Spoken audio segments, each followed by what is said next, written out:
Okay, and the last thing that we'll see is the if command.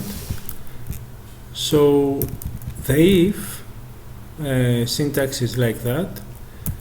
If a condition here is fulfilled, then this part of the code will be executed, otherwise this part of the code will be executed. Now the second part of the code is not obligatory, so I can skip it. Now if this condition is true, then this part will be executed. So historically, in order to test if a condition is true, the command test is used. Now this test -c, test is a command in Linux, and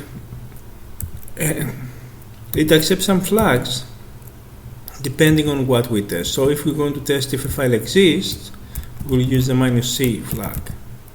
Now this tests whether script1 exists. If it exists, it will print out it exists. If I run it, it will print out it exists just because in the current directory there is a file called script1sh. Now there is the else part.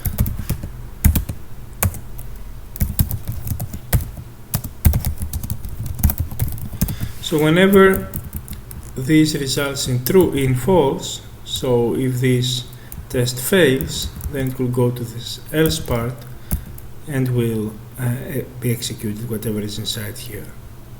And of course if finishes with the keyword fee, which is either something from finish or the opposite of if, whatever you want to think about it.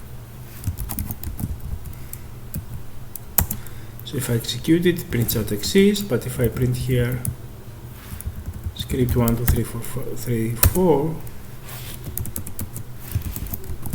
it will print out that it does not exist, of course. Now, because it's a bit tiring to write test here, so human readable, then we use this single curly bracket. The single curly bracket is equivalent to the test, exactly equivalent to the text. The test is POSIX compatible, and because it's a command, actually it's a test command here, then we cannot type it like that, because then this command is, it's like we type test -c, which is of course not correct. So we need the white space here and the white space here.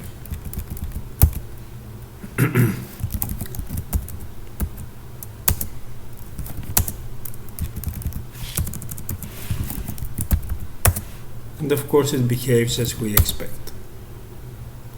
Now there are some extensions of the single bracket, but I recommend actually to use a single bracket because it's POSIX compatible, and it means that it is portable. And this is the second, the double square bracket, which has some extensions, quite useful actually, but maybe it's not so portable. So I think this will work.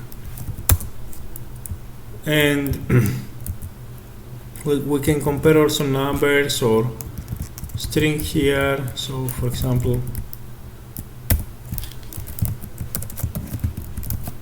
if the string is equal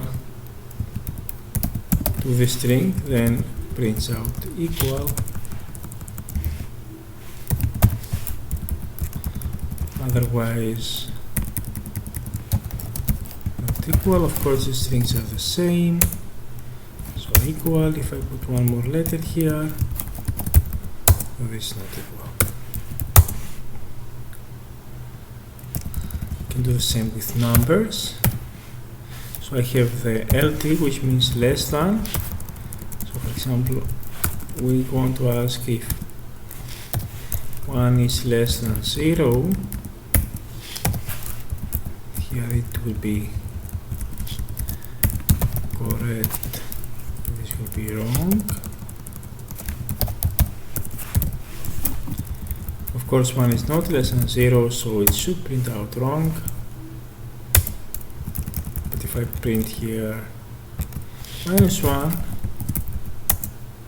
and it will print out correct. I print 0, then it will be wrong,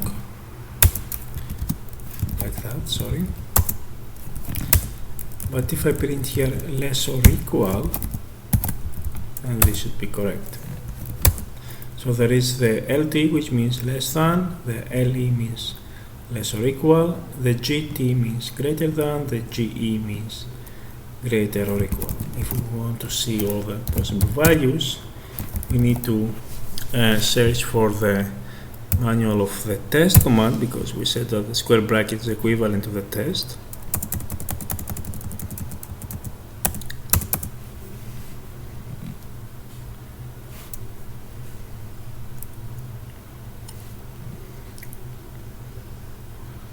Okay, this is for expressions.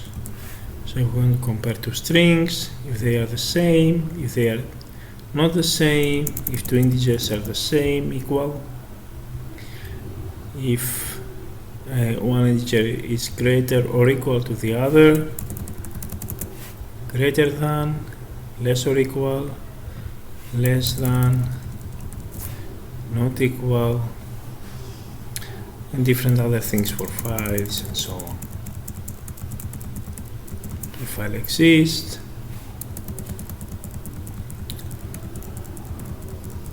It has several options here. So the test thing is the same like the single square bracket, and actually it's quite comfortable to use it to test if a condition is correct.